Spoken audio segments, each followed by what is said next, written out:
세상 끝날까지 인도하시네. 주님만이 내 아픔 아시며 주님만이 내 맘 어루만지네. 어느 누구도 나를 향하신 주님의 사랑을 끊을 수 없네. 주님만이 내 능력이시며 주님만이 나의 구원이시네. 어느 누구도 나를 향하신 주님의 사랑을 끊을 수 없네.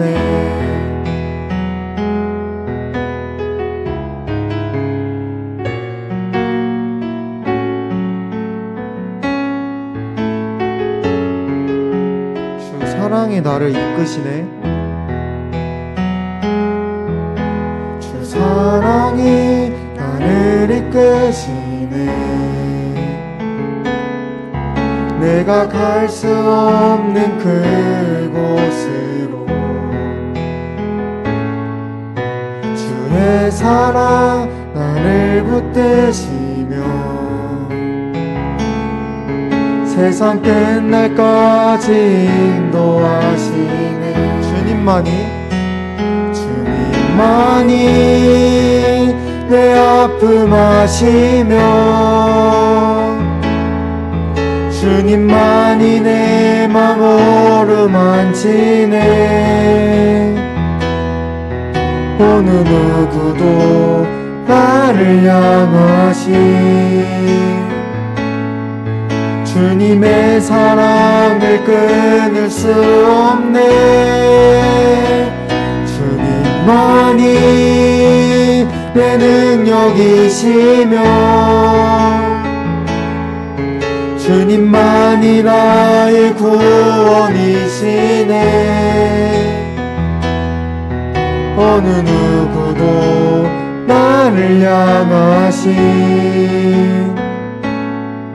주님의 사랑을 끊을 수 없. 주님만이 내 아픔 아시며 주님만이 내 맘 어루만지네. 어느 누구도 나를 향하신 주님의 사랑을 끊을 수 없네. 주님만이 내 능력이시며 주님만이 나의 구원이시네. 어느 누구도 나를 향하신 주님의 사랑을 끊을 수 없네.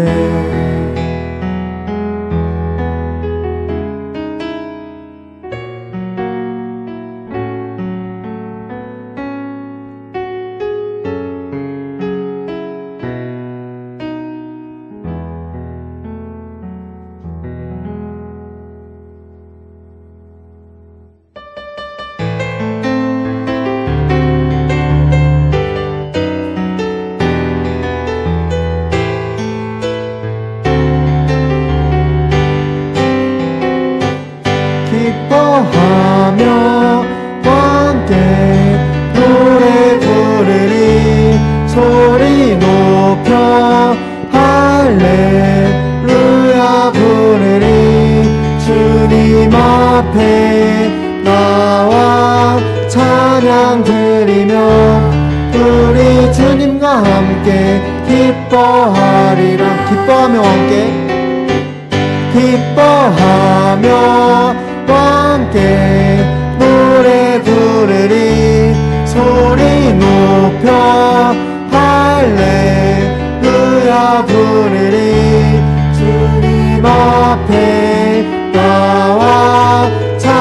찬양 드리며 우리 주님과 함께 기뻐하리라. 나의 창조자 나의 구원자 가장 귀한 나의 예수님 찬양합니다. 나의 치료자 나의 선한 목자 되신 주 예수 나의 주 찬양하리.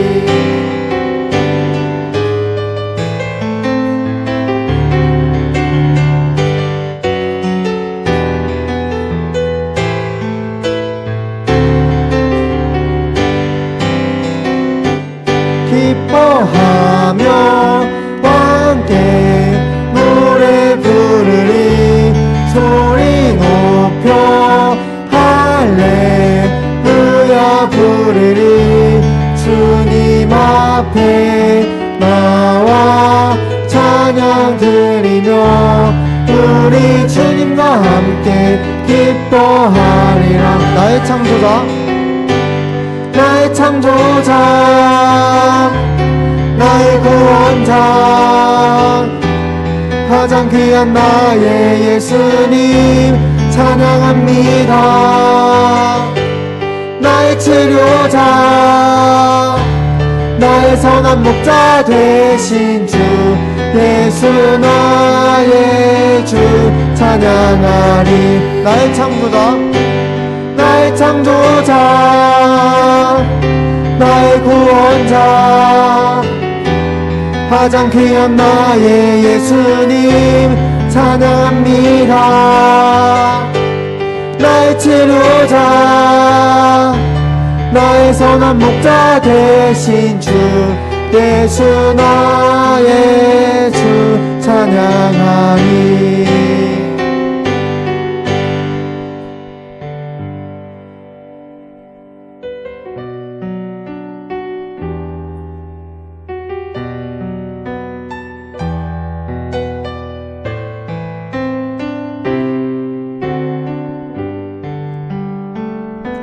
보소서 주님 나의 마음을 선한 것 하나 없습니다. 그러나 내 모든 것 주께 드립니다. 사랑으로 안으시고 나 새롭게 하소서. 주님 마음 내게 주소서. 내 아버지 주님 마음 내게 주소서. 나를 향하신 주님의 뜻이 이루어지도록 주님 마음 내게 주소서.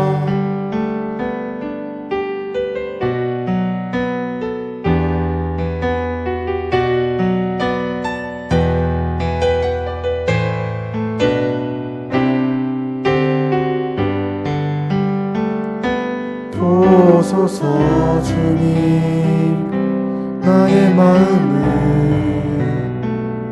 선한 것 하나 없습니다. 그러나 내 모든 것 주께 드립니다. 사랑으로 안으시고 나 새롭게 하소서. 주님 마음 내게 주소서. 내 아버지 주님 마음 내게 주소서. 나를 향하신 주님의 뜻이 이루어지도록 주님 마음 내게 주소서. 내게 사랑을 가르치소서. 당신의 마음으로 가게 하소서. 주의 성령 내게 채우사 주의 길 가게 하소서. 주님 당신 마음 주소서. 주의 성령 내게 채우사 주의 성령 내게 채우사 주의 길 가게 하소서. 주님 당신 마음 주소서. 주님 마음 내게 주소서. 주님 마음 내게 주소서. 내 아버지 주님 마음 내게 주소서. 나를 향하신 주님의 뜻이 이루어지도록 주님 마음 내게 주소서. 주님 마음 내게 주소서.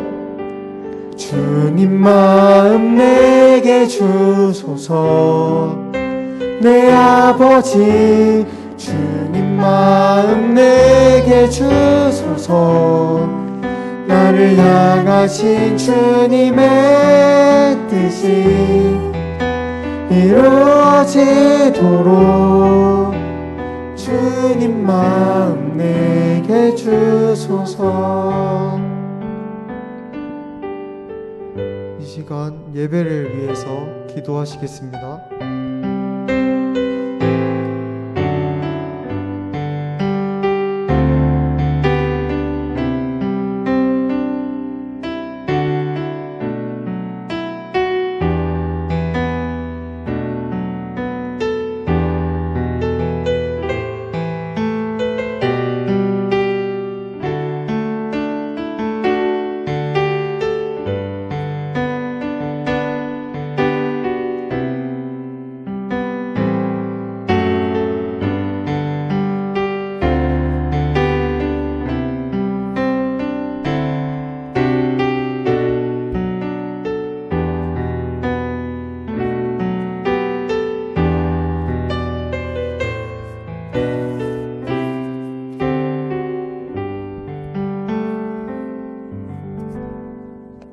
사도신경 하시겠습니다. 나는 전능하신 아버지 하나님 천지의 창조주를 믿습니다.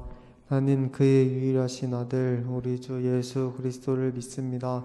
그는 성령으로 잉태되어 동정녀 마리아에게서 나시고 본디오 빌라도에게 고난을 받아 십자가에 못 박혀 죽으시고 장사된 지 사흘 만에 죽은 자 가운데서 다시 살아나셨으며 하늘에 오르시어 전능하신 아버지 하나님 우편에 앉아 계시다가 거기로부터 살아있는 자와 죽은 자를 심판하러 오십니다. 나는 성령을 믿으며 거룩한 공교회와 성도의 교제와 죄를 용서받는 것과 몸의 부활과 영생을 믿습니다. 아멘.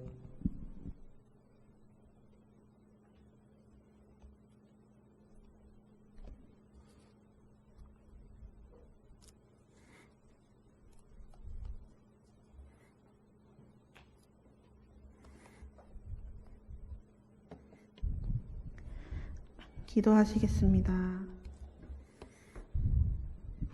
사랑의 주님, 오늘도 예배의 자리에 불러주셔서 감사합니다. 주님이 저희들을 사랑하여 주셔서 날마다 주 안에서 살게 하시고 보호하여 주셔서 한 주간도 평안하게 해주시니 감사합니다. 주님, 한 주간의 삶에서 하나님 백성다운 삶을 살겠다 하면서도 너무나 부족함도 많았고 주님의 이름을 높여드리지 못하고 하나님 앞에 많은 죄를 지었음을 회개합니다.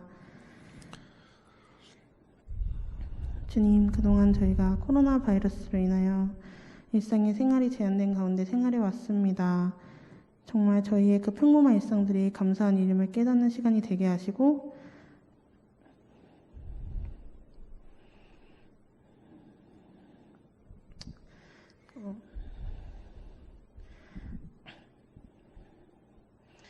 일상이 되게 하시고 다시 주님과 함께 다시 새로운 일상으로 돌아갈 수 있도록 해주세요. 또한 오늘 말씀 증거하시는 윤대석 부목사님 말씀 증거하실 때에 성령의 감동감과 충만함을 더해 주셔서 능력 있는 말씀이 저희 마음 가운데 같이 새겨져 한 주간도 승리하는 삶을 살 수 있도록 축복하여 주실 줄로 믿사오며 살아계신 예수 그리스도의 이름으로 기도드립니다. 아멘.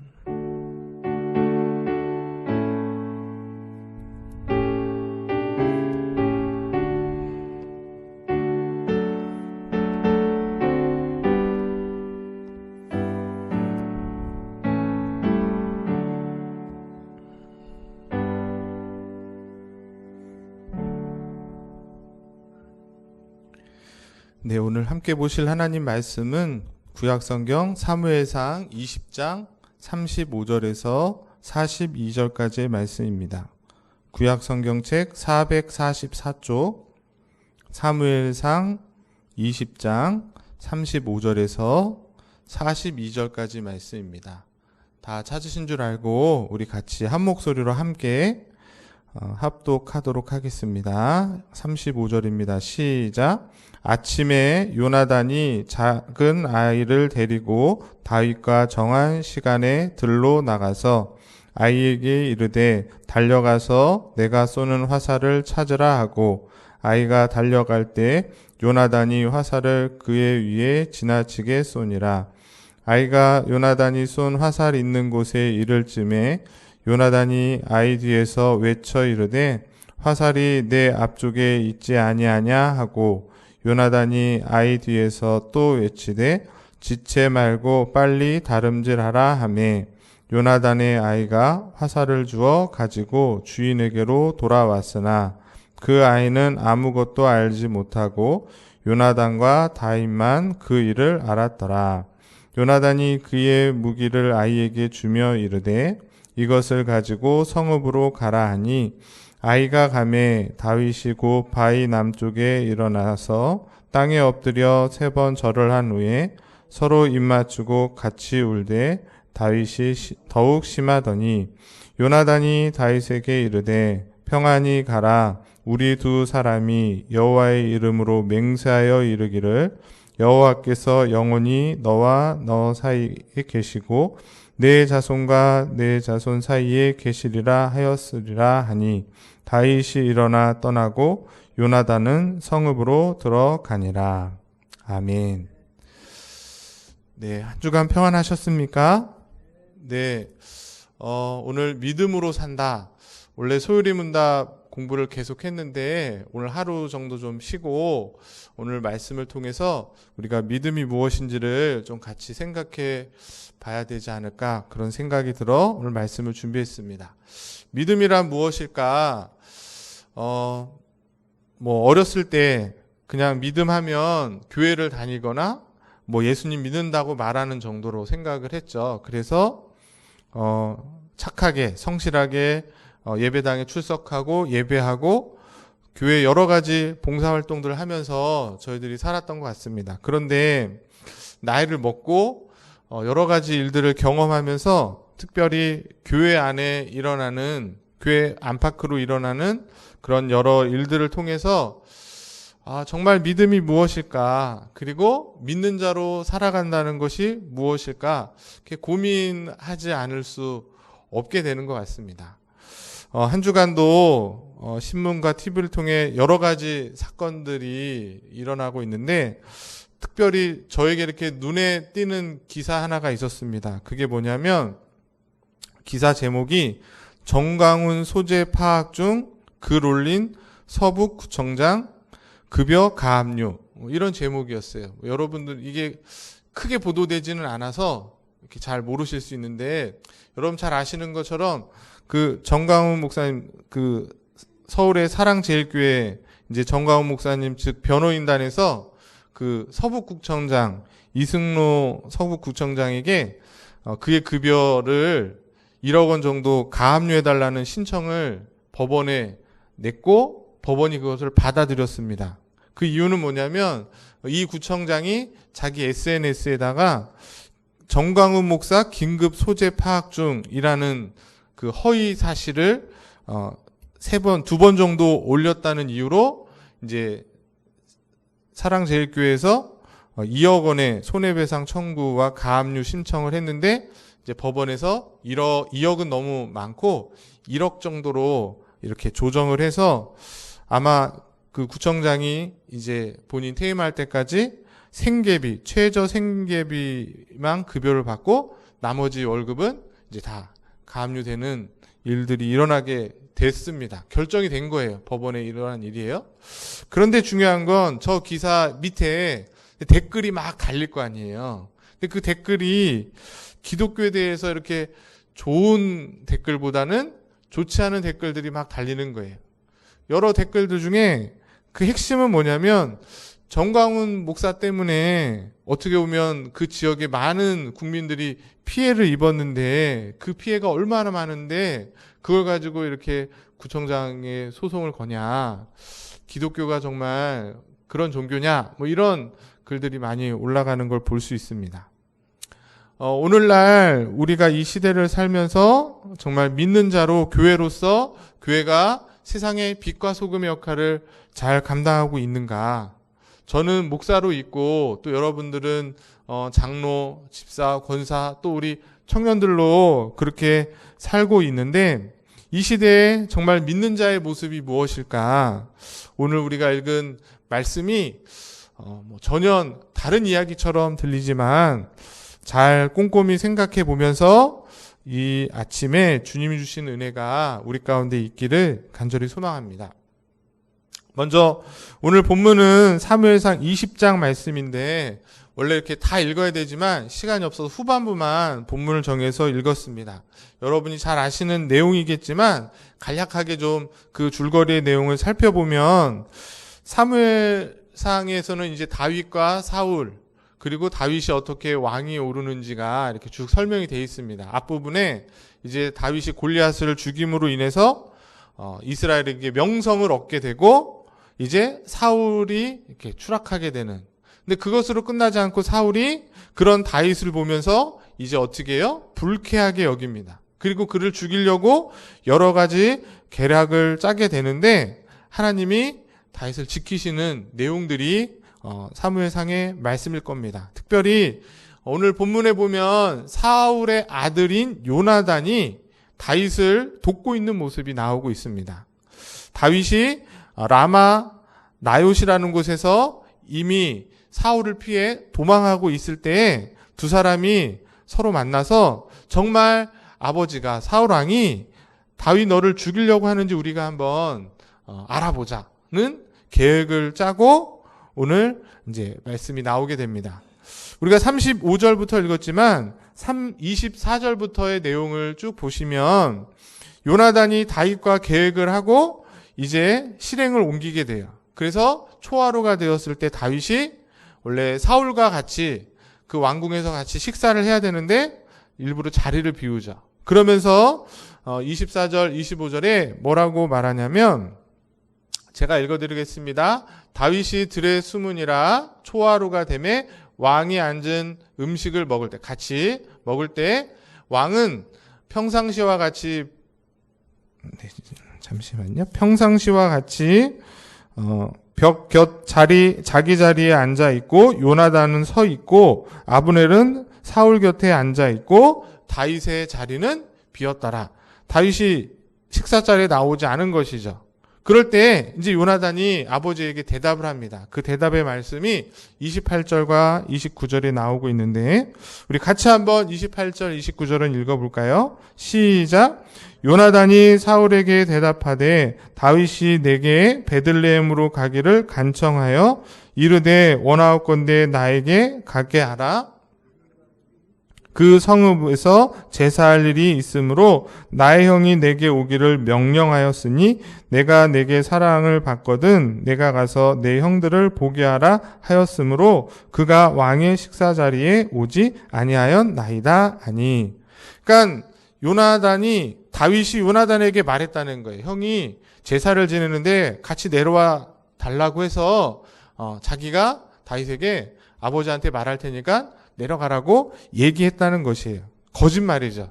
거짓말이나 이걸 통해서 이 이야기를 했을 때 사울이 어떤 반응을 일으킬지를 보고 싶었던 것입니다. 그런데 결과는 어때요? 아니나 다를까 사울이 이걸 좋게 여기지 않고 격분하면서 이야기를 합니다. 그게 30절, 31절 말씀입니다. 제가 읽어드리면 사울이 요나단에게 화를 내어 그에게 이르되 폐역무도한 계집의 소상아, 내가 이새의 아들을 택한 것이 내 수치와 내 어머니의 벌거벗은 수치됨을 내가 알지 못하느냐? 어찌 알지 못하느냐? 이새의 아들이 땅에 사는 동안 너와 내 나라는 든든히 서지 못하리라. 그런즉 이제 사람을 보내어 그를 내게로 끌어오라. 그는 죽어야 할 자니라 한지라. 이 말씀을 보면 정말 입에 담을 수 없는 그런 패륜적인 말이에요. 자기 아들을 보고 욕을 하면서 뭐라고 얘기하는 겁니까? 결국엔 다윗이 살아있으면 우리의 왕위가 위험하니까 다윗을 죽여야 된다. 그를 붙잡아오라. 그렇게 얘기하는 겁니다. 그런 얘기에 요나단이 아버지의 뜻을 따르는 것이 아니라 뭐라고 얘기해요? 다윗이 뭘 잘못했길래 아버지가 그렇게 화를 내시냐고 그렇게 하죠. 그리고 그런 말에 사울이 어떻게 합니까? 33절을 보니까 요나단을 향해서 단창을 던져서 아들을 죽이려고 하는 것이에요. 그러니까 지금 사울왕은 정상이 아닌 겁니다. 아들도 보지 못하고 자기 왕위를 뺏는 것처럼 다윗이 보여서 다윗을 죽이려고 하는 것이죠. 다윗을 두둔하는 그 아들까지 죽이려 하는 사울의 모습을 통해 다윗을 얼마나 미워했는지가 오늘 이제 읽은 본문에서 드러나게 되고, 그 일로 인해서 이제 요나단이 슬퍼하고 이제 그 사실을 다윗에게 알리려고 오늘 우리가 읽었던 본문 35절이 이어지게 되는 거예요. 그게 바로 이제 35절의 말씀이죠. 그런 일이 있고 난 이후에 그 다음날 아침에 요나단이 이제 그 아이를 데리고 다윗과 만나기로 한 장소로 갑니다. 그리고 그곳에 숨어있는 다윗에게 도망가라는 메시지를 전하게 되는데, 이 사실은 이미 20장 19절에서 얘기됐던 내용이에요. 자, 19절부터 22절을 보시면 다윗과 먼저 한 얘기인 거예요. 너는 사흘 동안 있다가 빨리 내려가서 그 일이 있던 날에 숨어있던 곳에 이르러 에셀 바위 곁에 있으라. 내가 관역을 쏘려 함같이 화살 셋을 그 바위 곁에 쏘고 아이를 보내어 가서 화살을 찾으라 하면 내가 짐짓 아이에게 이르기를 보라, 화살이 내 이쪽에 있으니 가져오라 하거든. 너는 돌아갈지니 여호와께서 살아계심을 두고 맹세하노니 내가 평안무사할 것이요. 만일 아이에게 이르기를 보라, 화살이 내 앞쪽에 있다 하거는 내 길을 가라, 여호와께서 너를 보내셨음이라. 그러니까 이미 다윗과 약속을 다 한 겁니다. 그리고 난 후에 그 계획대로 아이를 데리고 화살을 쏘게 되는 거죠. 그 화살을 쏘는 장면이 오늘 읽었던 말씀 37절, 38절에 기록되어 있습니다. 네, 37절, 38절 말씀 성경을 다시 한번 보시면 아이가 요나단이 쏜 화살이 있는 곳에 이를 쯤에 요나단이 아이 뒤에서 외쳐 이르되 화살이 어디에 있대요? 앞쪽에 있지 아니하냐. 이건 뭐죠? 도망가야 되는 거예요, 다윗이. 그래서 뭐라고 말해요? 요나단이 다윗 뒤에서 또 외치되 지체 말고 빨리 다름질하라 하며 요나단의 아이가 화살을 주어 가지고 주인에게로 돌아왔다. 그러니까 아이는 그게 자기 말인 줄 알고 그걸 가지고 돌아오지만 다윗은 사울 왕이 나를 죽이려고 하는구나라는 사실을 요나단이 지금 말해주고 있구나 하면서 지체 말고 빨리 다름질하라, 이 말을 다윗이 듣고 자기에게 한 얘기로 듣는 거죠. 히브리 본문을 보면 여기 지체 말고 빨리 다름질하라는 이 단어가 세 단어로 나옵니다. 첫 번째는 서둘러라, 도망가라, 절대 멈추지 말라. 이 세 가지 말을 통해서 요나단은 다윗에게 다급하게 메시지를 전하는 것입니다. 그리고 어떻게 되죠? 아이를 궁으로 보내고 두 사람이 만나서 이제 작별 인사를 하게 됩니다. 그 말씀도 이제 41절부터 42절 말씀에 나오는데, 다시 한번 보시면 아이가 가매 다윗이 곧 바위 남쪽에서 일어나서 땅에 엎드려 3번 절한 후에 서로 입 맞추고 같이 울되 다윗이 더욱 심하더니. 42절 말씀 같이 한번 또 읽어보겠습니다. 우리 같이 한번 읽어볼까요? 시작. 요나단이 다윗에게 이르되 평안히 가라. 우리 두 사람이 여호와의 이름으로 맹세하여 이르기를 여호와께서 영원히 나와 내 사이에 계시고 내 자손과 내 자손 사이에 계시리라 하였으니라 하니 다윗이 일어나 떠나고 요나단은 성읍으로 들어가니라. 여기 보시면 두 사람이 이제 감사의 인사를 다윗이 요나단에게 하고 서로 울었다라고 표현하고 있습니다. 그러니까 다윗은 다윗대로 죄가 없음에도 불구하고 사울을 피해서 도망가야 되는 것이 너무너무 억울한 것이고, 요나단은 요나단대로 어때요? 다윗에게 미안한 것이에요. 자기 아버지가 그렇게 죽이려고 하는 것에 대한 안타까움이 있었던 것입니다. 그리고 둘 사이에 언약을 다시 한번 확인하면서 오늘 이야기가 끝나게 되는데, 오늘 이 이야기를 통해서 우리가 깨닫게 되는 것은 믿음으로 사는 것이 무엇인가를 다시 한번 생각하게 됩니다. 먼저 다윗은 이제 오늘 본문을 통해서 도망자의 삶을 사는 단계에 이르게 돼요. 첫 번째 단계는 아마 골리앗을 물리치면서 그가 명성을 얻고 사람들 앞에 무명한 자에서 유명한 자로 이렇게 드러나는 단계였다면, 그것이 오히려 이제는 사울에게 미움을 받아 도망하는 자의 삶을 살게 되는 것입니다. 그로 인해서 다윗과 요나단의 마음이 얼마나 슬프고 두려웠는지가 오늘 본문에 보는 것처럼 서로 울면서 헤어졌다는 말씀을 통해서 우리가 알게 됩니다. 그런데 우리는 이런 말씀을 보면 늘 누굴 중심으로 봐요? 다윗을 중심으로 봐요. 다윗이 어떻게 했는지, 그가 어떤 믿음의 사람인지. 그러나 오늘 우리가 주목하고 싶은 것은 다윗이 아니라 요나단이라는 거예요.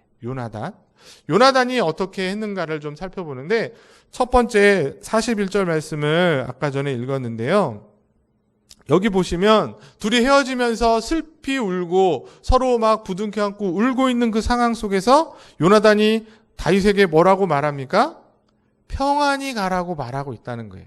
이 굉장히 중요한 말입니다. 평안을 가지고 가라. 평안을 따라서 네가 아버지를 피해 가지만 평안하게 갈 것을 말하고 있습니다. 이해가 되십니까? 지금 상황은 평안할 수 있는 상황이 아니에요. 사울의 그 죽이려고 하는 것을 무서워서 도망하고 있는 다윗에게 있어서 그에게 평안함이 있겠는가? 왕이 지금 자기를 죽이려고 하고 그 왕의 명령을 받은 많은 백성들이 다윗이 가는 곳곳마다 다 사울에게 고발하지 않겠어요? 그가 가는 그 어떤 곳도 평안할 곳이 아님에도 불구하고 요나단은 지금 다윗에게 평안을 빌고 있다는 것이에요. 무슨 의미일까요?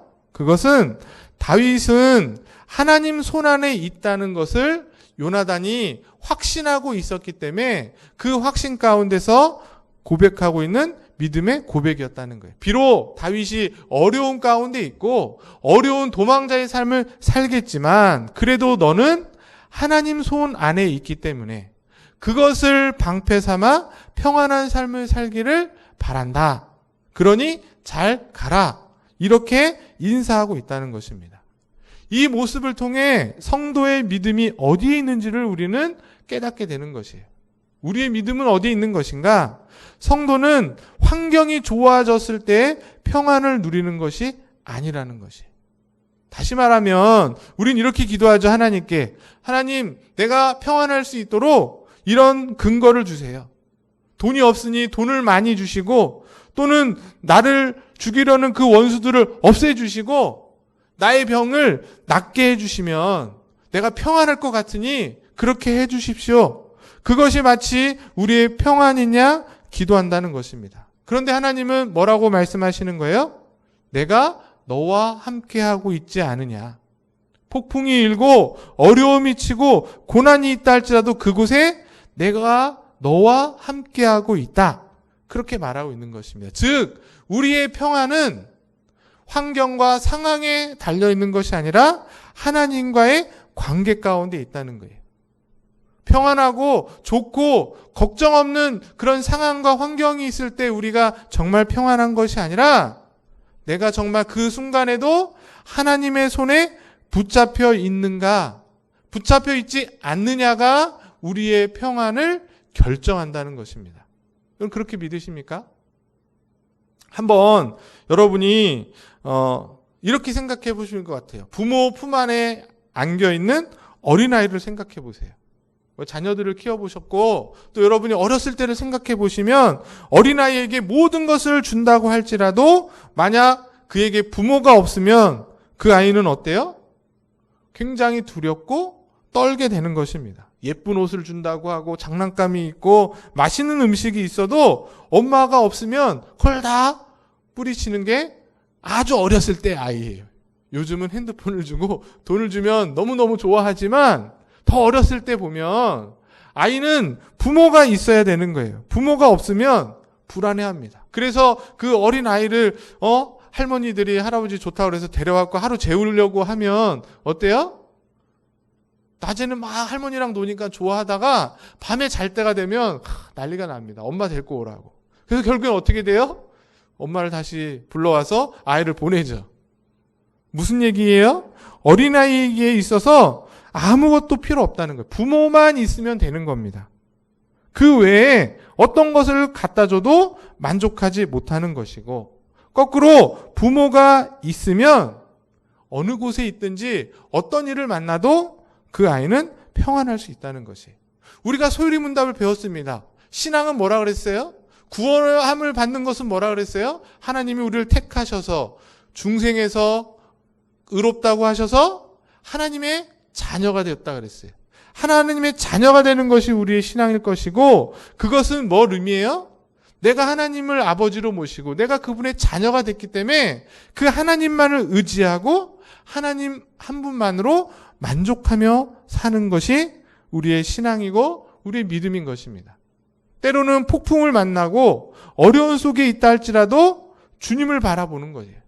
환난 속에서 그 환난을 보는 것이 아니라 그 환난 뒤에 계시는 그것을 주장하시는 하늘을 볼 수 있어야 된다는 것이. 우리가 그것을 보지 못하기 때문에 우리의 환경을 가지고 우리의 상황을 좋게 해달라는 내용으로 우리에게 평안을 만들어 달라고 하나님께 구하지만 하나님은 그 환경을 보지 말고 내가 너와 함께하고 있다는 사실을 깨달으라고 말씀하고 계십니다.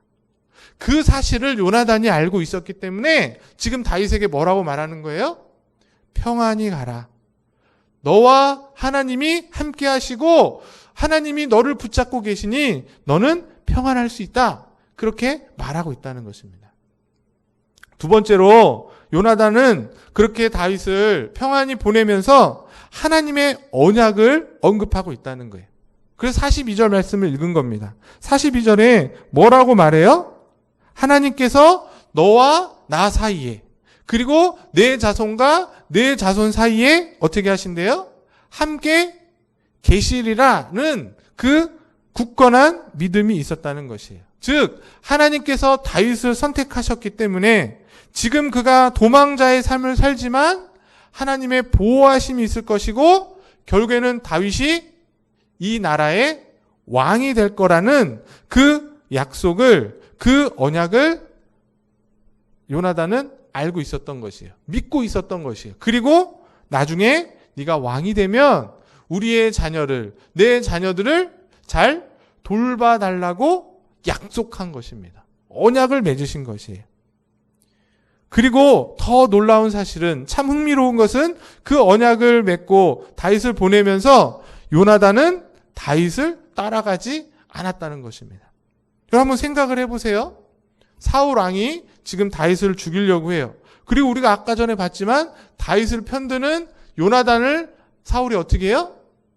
단창을 던져서 죽이려고 하고 있습니다. 그만큼 아버지와 그 아들의 관계가 좋지 않았다는 것이. 그러면 요나단 입장에서는 뭐가 더 좋겠습니까? 자기를 죽이려고 하는 아버지가 있는 왕궁으로 돌아가는 것이 좋을까요? 아니면 다윗을 따라가는 것이 좋을까요? 잘 생각해 보면 다윗을 따라가는 것이 더 나을 수도 있을 텐데 요나단은 다윗을 따라가지 않습니다. 악령의 지배를 받아서 사라는 그 아버지를 모시며 살아가야 되는 것이에요. 요나단에겐 더 두려운 일일 수 있습니다. 왕궁 안으로 돌아갔을 때 다 다윗을 반대하고 다윗을 죽이려는 그 사람들 속에 요나단은 살아야 된다는 것이에요. 이게 굉장히 중요한 얘기입니다. 그럼에도 불구하고 요나단이 그 삶을 선택해서 왕궁으로 돌아가고 있다는 것이에요. 무슨 얘기입니까? 상황과 환경이 중요하지 않다는 거예요. 그 사울의 통치를 감당한다는 것은 좋은 상황이 아닙니다. 요나단에게 있어서 즐거운 상황이 아님에도 불구하고 그가 그 상황을 감당하고 있다. 마치 다윗이 사울의 그 위협 가운데 도망하는 그 어려운 상황을 감당해야 되는 것처럼 요나단도 그런 삶을 다윗의 언약과 맺은 언약을 기억하면서 감당해야 된다는 것입니다. 다윗을 반대하는 그 왕궁 속에서 그럼에도 불구하고 다윗을 지키는 그 하나님, 다윗과 언약을 맺으신 그 하나님의 언약을 기대하면서 그가 왕궁 안에서 살아가야 됐다는 것이에요. 뭘 말씀드리려고 하냐면 우리의 삶은 어떠냐는 거예요. 이 요나단의 모습을 보면서 믿음으로 산다는 것은 무엇일까? 그것은 바로 하나님이 약속하신 그 언약의 말씀을 붙잡고 살아가는 삶이라는 것입니다. 요나단과 다윗의 이 관계를 잘 보시면 마치 우리와 주님의 관계와 너무나 닮아 있다는 것이에요. 다윗이 마치 예수님과 같아요. 우리가 잘 아는 것처럼 구약의 많은 인물들 중에서 이 다윗은 예수 그리스도를 예표하고 있습니다. 자, 보세요. 다윗이 어때요, 지금? 사울에게서 도망합니다. 사울을 피해서 수많은 고난과 역경을 겪고 난 후에 그가 왕이 된다는 것을 우리가 알고 있어요. 맞죠? 마찬가지로 우리 주님께서도 이 땅에 인간의 몸을 입고 오셔서 수많은 고난을 당하신 후에 왕이 되셨습니다. 아직 안 됐죠. 다시 재림하실 때 그 왕의 왕권이 이제 더 분명하게 확실하게 드러나게 될 것이에요. 우리가 배웠어요. 부활할 때 마지막 이 땅이 재림할 때 천사장의 호령과 나팔 소리와 함께 주님께서 오셔서 어떻게 하신다 그랬죠? 이 땅의 모든 무릎을 꿇게 하시고 만왕의 왕이 되시겠다는 고백을 받게 되신다고 우리는 배웠어요. 마찬가지로 다윗이 그렇게 되는 겁니다. 다윗이 고난의 겨울을 겪고 난 후에 왕이 됐던 것처럼 우리 주님께서도 왕이 되어서 온 인류 앞에 나타난다는 거예요. 그러면 우리가 해야 될 일은 뭘까요? 요나단과 같은 일을 하셔야 된다는 거예요. 어떤 일입니까? 요나단이 다윗과 맺었던 그 언약의 성취를 기다리면서 다윗을 미워하는 사울의 통치를 받기 위해 왕궁으로 갔던 것처럼 하나님의 자녀이고 그리스도의 백성인 저와 여러분들도 그리스도를 반대하는 세상 속에서 그 안에서 그분이 다시 오실 것을 기다리며 살아가야 된다는 것이에요. 그게 바로 믿음의 삶이라는 겁니다. 그저 이렇게 모여서 예배드리고 기도하고 기도원에 있고 믿는 사람들끼리만 모여 있는 것이 믿음의 삶이 아니라 그 믿음을 가지고 다시 오실 주님과 우리에게 약속하신 말씀을 붙잡고 세상 속에서 사는 것이 믿음의 삶이라는 거예요. 그래서 요나단이 지금 다윗이 없는 그 왕궁으로 돌아가서 사울을 섬기면서 살았던 것처럼 우리도 그리스도를 대적하는 세상 속에서 살아가야 된다는 것이에요. 비록 세상이 그리스도를 왕으로 인정하고 있지 않지만 성경에 나와 있어요. 유대인들이 예수님이 오셨을 때 예수님을 왕으로 모시지 않았습니다. 어떻게 했죠? 십자가에 못 박아 죽였습니다. 우리는 그런 왕 필요하지 않다. 예수님은 왕으로 오셨는데 유대인들이 예수님을 왕으로 인정하지 않고 예수님을 못 박아 죽인 것처럼 오늘날 이 땅 가운데 이 세상 속에서 그리스도께서 분명히 구원자로 또 왕으로 오셨음에도 불구하고 그것을 인정하지 않는 세상 속에 그 사실을 믿고 그 주님을 왕으로 모시는 자로 세상 가운데 살아가야 될 사명이 저와 여러분 가운데 있고 그 사명을 감당하는 것이 바로 믿음의 삶이라는 것입니다. 그러면 우리가 이 세상 속에서 그리스도를 반대하는 세상 가운데 꺾이지 않고 살아갈 수 있는 방법은 무엇인가?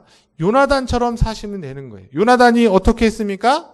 다윗의 언약을 믿고 그 언약에 자신을 걸었던 것처럼 저와 여러분들도 그리스도와 맺은 언약을 믿고 그것을 붙잡고 살아가셔야 된다는 거예요. 주님께서 우리에게 무엇을 약속하셨어요? 내가 다시 오겠다. 다시 오십니다. 이걸로 끝나는 것이 아니라 그랬어요. 천사장의 호령과 나팔 소리가 날 때 너희를 구원하러 올 것이다. 그때 하늘과 땅을 새롭게 할 것이고 너희의 눈물을 닦아주겠다고 주님께서는 약속하셨습니다. 그 약속의 말씀이 어디 있어요? 요한계시록에 있는 거예요.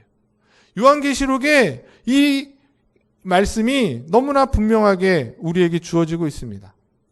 그리고 지금도 하나님이 우리와 함께 계시고 이 약속을 이루실 것을, 이 약속을 반드시 이루실 것을 우리는 믿고 기다리는 것이죠. 그 약속과 함께 세상 가운데 살아가는 것이 믿음으로 사는 삶이라고 성경은 우리에게 말하고 있습니다.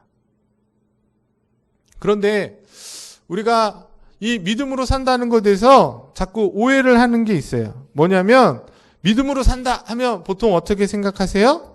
아, 내가 만나는 어려움을 해결하고 그 문제로부터 해결되는 것을 믿음으로 산다고 생각하는 경우가 있어요. 쉽게 말하면 어려운 일을 만났는데 기도했더니 그 문제가 해결됐어.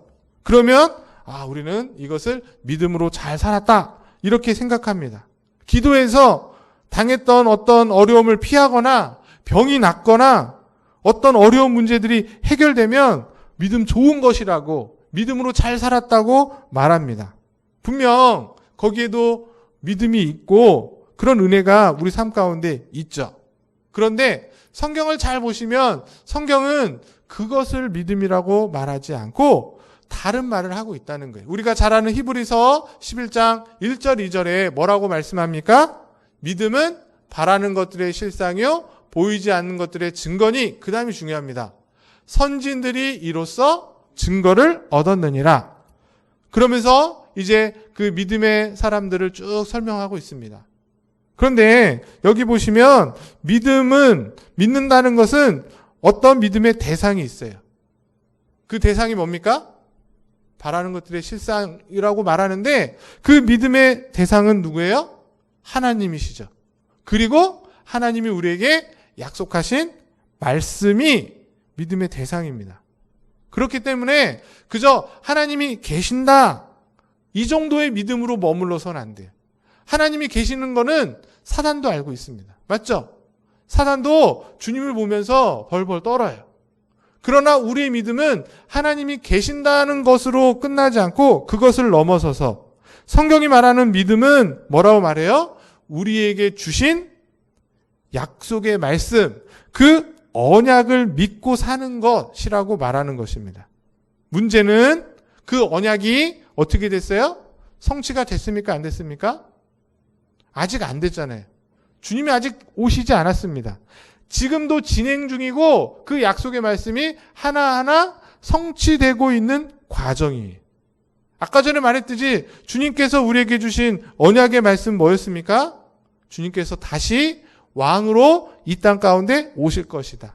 이 세상을 구원하고 너희를 새롭게 하실 거라는 그 언약의 말씀이 우리에게 주어졌지만 그것이 아직 이루어지지 않았다는 거예요.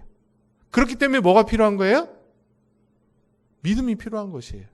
이게 만약에 다 이루어졌다면 우리가 믿을 필요가 없죠. 그러나 믿음이 필요하다는 것, 우리에게 믿음이 필요한 이유는 이 하나님의 약속, 주님의 약속이 아직 이루어지지 않았기 때문에. 그래서 여전히 우리의 삶 가운데 죄의 문제도 있고 고통의 문제도 있고 여러 가지 어려움들이 있겠지만 분명 예수 그리스도께서 다시 오실 그때에 이 모든 것을 해결해 주실 거라는 것을 믿고 바라면서 지금을 살아가시는 겁니다. 그거를 회피하고 그를 피해가는 것이 아니라 그것을 믿음으로 받아 견뎌내는 것, 그게 성경이 말하는 믿음으로 사는 것이에요. 그래서 오늘 본문에 이 히브리서 11장에 믿음은 바라는 것들의 실상이고 보이지 않는 것의 증거라고 말하는 거예요. 아직 약속의 말씀이 다 이루어지지 않아서 우리 눈에 보이지 않지만 그것을 일어날 것으로 믿고 붙잡는 것, 기대하는 증거가 있는 삶이 바로 믿는 자의 삶이라는 것입니다. 그래서 지금을 사는, 아직 저 약속이 완성되지 않은 이 시대에 하루하루 살아가는 우리의 삶은, 믿음을 지키며 가는 삶은 쉽지가 않은 거예요. 어려운 것이에요. 어려운 것이에요. 기도해서 다 응답받으면 좋은데 하나님이 극박극박 다 응답해 주시지 않잖아요. 응답해 주실 때도 있지만 응답하시지 않는 것처럼, 내 기도를 듣지 않으시는 것처럼, 침묵하시는 것처럼 느껴질 때에 하나님이 다 듣고 계시고 우리로 기다릴 것을, 하나님의 때를 기다리며 주신 약속의 말씀을 붙잡을 것을 바라고 원하고 계시는 것입니다. 누구처럼? 요나단처럼. 요나단이 그랬던 것이에요. 다윗이 온다고 했다는 것을, 다윗이 지금은 도망자로 살지만 그가 왕이 될 것을 믿고 기다렸던 것입니다. 요나단을 보면서 사람들이 뭐라 그러겠어요? 너 정신 차려라. 다윗은 지금 죽을 거다. 왕의 그 위협으로부터 죽고 쫓겨다닐 텐데 그가 왕이 된다고? 정신 차려. 그렇게 세상 사람들이 말하며 그렇게 비난할 때에 그게 맞나? 하고 그들에게 동조하는 것이 아니라 그런 말을 들어도, 그런 모욕을 들어도 참고 기다리고 인내하는 거예요. 그리고 무슨 생각을 하는 거예요? 다윗은 반드시 온다. 그는 왕이 될 것이고 그가 왕이 되었을 때 나와 내 자손을 지키고 돌봐준다고 약속했다는 사실을 믿으면서 그 어려움을 참아내는 것이 저는 믿음이라고 생각합니다. 그게 성경이 말하고 있는 믿음이고 요나단이 우리에게 보여주는 믿음의 삶인 줄 믿습니다. 성도들은 요나단이 다윗이 왕이 될 것을 기다리던 것처럼 그리스도께서 다시 오실 때에 우리를 구원하실 뿐만 아니라 우리를 변화시켜서 저 하늘나라의 영원한 복락 가운데 함께 살 것을 기대하고 그 약속을 바라보며 살아가는 것입니다. 비록 지금 나의 삶 가운데 어려움이 있고 또 나의 모습을 보면 만족하지 못하는 그런 모습이 있다 할지라도 주님이 오셨을 때 그 모든 것을 아름답게 하시고 구원하실 것을 믿고 오늘을 살아가는 것, 오늘의 삶을 믿음으로 이겨가는 것, 그것이 저와 여러분들의 모습인 줄 믿습니다. 그런 분명한 예가 성경에 너무너무도 많이 나오고 있어요. 한 가지 예만 들으면 바울을 보십시오. 바울이 주님께 뭘 기도하죠? 자신의 육신의 가시를 뽑아달라고 기도하지만 주님께서 하신 대답은 뭐예요? 바울아, 그 가시 뽑아줄 수 없다. 불편하고 불만족스럽고 힘든 상황이지만 그것을 평생 안고 살아가는 것이 내 뜻이고 그게 오히려 뭐가 된대요? 너에게 도움이 될 것이니 그것을 가지고 살아라. 그렇게 주님께서 대답하십니다. 사울이 믿음이 있는 자였기 때문에 고쳐주시지 않는 거죠. 그것을 감당할 수 있는 힘을 주셨기 때문에 그가 그것을 가지고 그 약점을 가지고 살아가는 거예요. 그러면서 바울이 뭐라고 말했습니까? 그리스도께서 모든 것을 선하게 이루어 주실 것이다. 내 은혜가 그곳에 족하다는 그 말씀을 받아들이고 그것을 믿고 그렇게 하나님께서 이루실, 그런 연약한 가운데서도 이루실 그 하나님의 선하심을 바라보며 살아갔던 것입니다. 그런 믿음의 고백이 바로 믿음으로 사는 성도의 모습일 줄 믿습니다.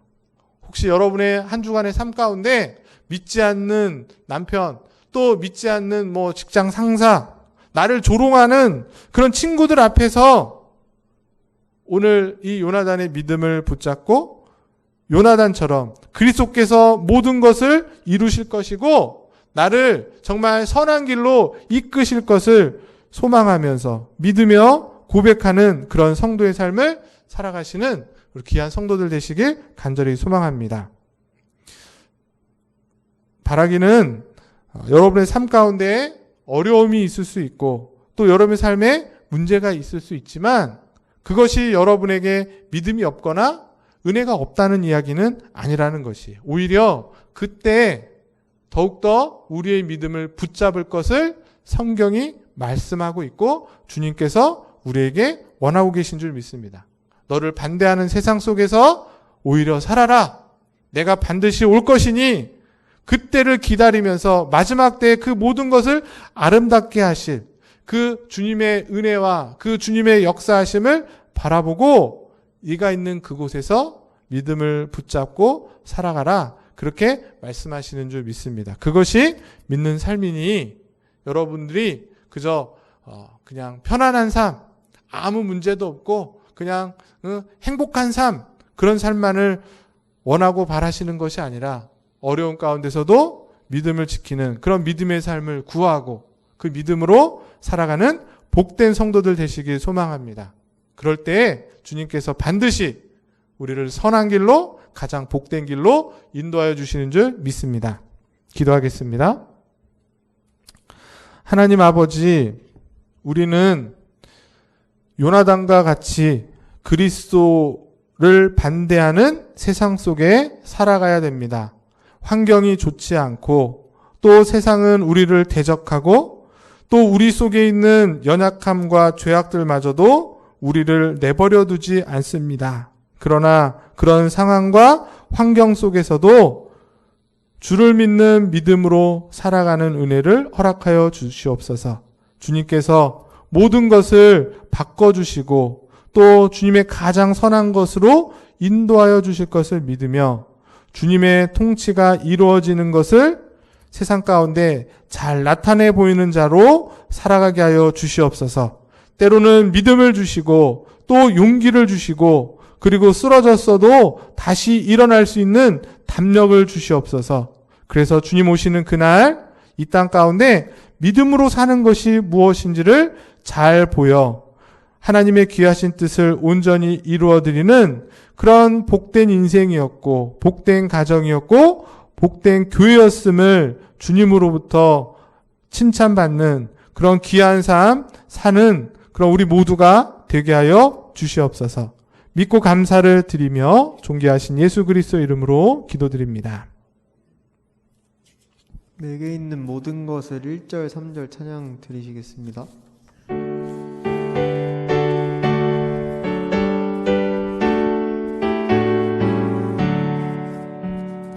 내게 있는 모든 것을 아낌없이 드리네.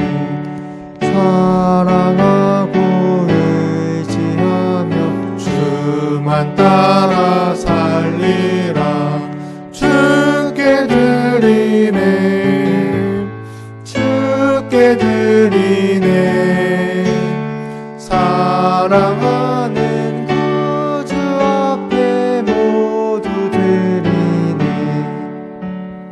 내게 있는 모든 것을 주를 위해 드리네. 주의 성령 충만하게 내게 내려주소서.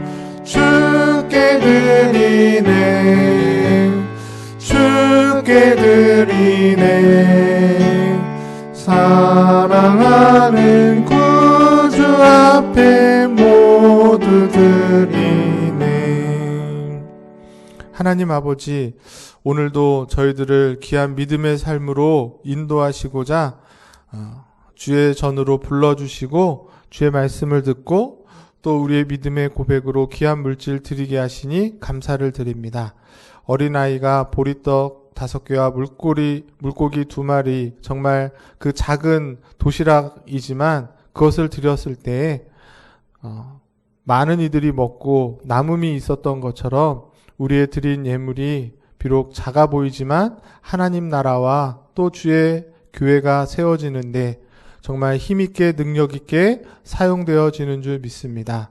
하나님 역사하여 주시고 또 드려진 손길들 그들의 삶과 상황과 형편을 하나님께서 잘 알고 계시오니 하나님의 뜻 가운데 하나님의 방법으로 응답받고 또 더 크신 사랑과 은혜를 경험하여 그 사랑과 그 은혜를 또 많은 이들에게 나눠주고 또 드러내 보일 수 있는 그런 귀한 삶, 그런 귀한 가정들과 또 사업장과 그들의 자녀들의 삶이 되게 하여 주시옵소서. 감사를 드리며 존귀하신 예수 그리스도 이름으로 축복하며 기도드리옵나이다. 아멘. 네, 교회 소식 전해드리면 주보를 참고해 주시고 특별히 다음 주에는 맥주 감사 주일로 드려집니다.